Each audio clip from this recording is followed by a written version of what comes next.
வணக்கம் நண்பர்களே. தமிழக அரசியலில் முக்கிய செய்திகளை பார்க்க போகிறோம். அண்ணாமலை அவர்களுடைய இயக்கம் 13 லட்ச வாலண்டியர்ஸை கிராஸ் பண்ணியிருக்கு. இப்போது அந்த இயக்கத்துக்கு பாராட்டுகள் குவிந்து வருது, வாழ்த்துக்கள் குவிந்து வருது. இந்த பரபரப்பான சூழலில் தமிழக பாஜகக்குள்ளே என்ன நடக்குது? தமிழக பாஜக தலைமை, பாஜகவுடைய மாவட்ட தலைவர்கள் மாநில நிர்வாகிகளுக்கு ஃபோன் பண்ணி, நாளை மறுநாள் மிக முக்கியமான மீட்டிங் இருக்குது, அவசியமாக வந்து கலந்துக்கணும், யாரெல்லாம் கலந்துக்கலையோ நடவடிக்கை எடுக்கப்படும் அப்படின்னு தமிழக பாஜக தலைமை மாவட்ட நிர்வாகிகள் மாநில நிர்வாகிகளுக்கு உத்தரவு போட்டிருக்காங்களாம்.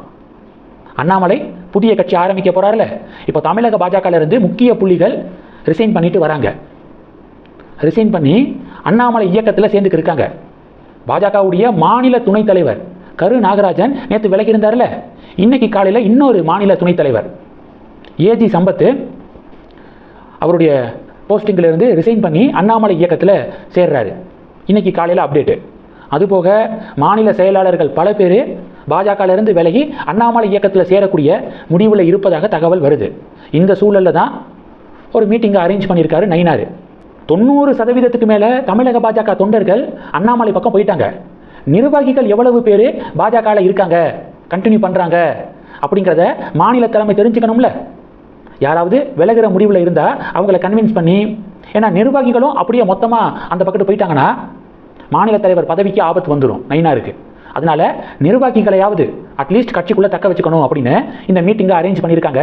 ஆனால் நிர்வாகிகளும் 1 by 1 அண்ணாமலை பக்கம் தாவிக்கு இருக்காங்க. இப்போ பொறுப்பில் இருக்கக்கூடிய ஒரு சில நிர்வாகிகள் பார்த்தீங்கன்னா, அண்ணாமலை பிஜேபியிலிருந்து விலகி தனி கட்சி ஆரம்பித்தது தப்பு, இதில் கூட நிறைய பேரை கூட்டிகிட்டு போகிறாரு, பாஜக அவருக்கு செய்த நல்ல விஷயங்கள் எல்லாத்தையும் மறந்துட்டு கட்சிக்கே துரோகம் பண்ணிட்டாரு அப்படின்னு வார்த்தைகளை விடுறாங்க. அண்ணாமலை 18 மாதங்களாக தன்னுடைய அதிருப்தியை பாஜகவுடைய முக்கிய தலைவர்கள்ட்ட சொல்லிட்டு வந்திருக்காரு. 18 மாதங்களாக தன்னுடைய அதிருப்தியை வெளிப்படுத்திக்கிட்டே வந்திருக்காரு பல்வேறு சந்தர்ப்பங்களில். கடைசியாக 2025 டிசம்பர் 1 வீக்கில் கட்சியிலேருந்து விலகுறேன் அப்படிங்கிற காலை எடுத்துட்டாராம். ஆனால் அந்த நேரத்தில் கட்சி தலைவர்கள் எலெக்ஷன் வரப்போகுது, எலெக்ஷன் முடிஞ்சிட்டு நீங்கள் உங்களுடைய முடிவை எடுத்துக்கோங்க அப்படின்னு சொல்லியிருக்காங்க. அதன் காரணமாக இந்த தேர்தல் சமயத்தில் எவ்வளவு கேம்பெயின் பண்ணார், எவ்வளவு தொகுதிகளுக்கு போய் பிரச்சாரம் மேற்கொண்டார். அப்போ பாஜகவுடைய தொண்டனாக அவருடைய கடமையை அவர் சரியாக முடிச்சு கொடுத்துட்டு அவர் கட்சியிலேருந்து விலகியிருக்காரு. அதுவும் சும்மா சமூக வலைதளத்தில் மட்டும் நான் வந்து பிஜேபியிலேருந்து ரிசைன் பண்ணுறேன் அப்படின்னு முடிவெடுக்காமல் தலைவர்களை சந்தித்து அவங்க இந்த வாய்ப்பை கொடுத்ததுக்கு நன்றி சொல்லிட்டு புதிய பாதையில் போக விரும்புகிறேன் அப்படின்னு எடுத்து சொல்லிட்டு வந்திருக்காரு. இவ்வளவு நாகரிகமாக யார் அப்ரோச் பண்ணுவா? நிறையா கட்சியில் கட்சி தாவுறாங்கன்னா ஒரு இன்ஃபார்ம் கூட பண்ண மாட்டாங்க, ஃபோனை சுவிட்ச் ஆஃப் பண்ணிவிட்டு டக்குன்னு தாவிடுவாங்க. இதுதான் காலம் காலமாக நம்ம பார்த்துருக்கோம். ஆனால் அண்ணாமலையுடைய அணுகுமுறையை பாருங்கள், நாகரிகமான அரசியல்.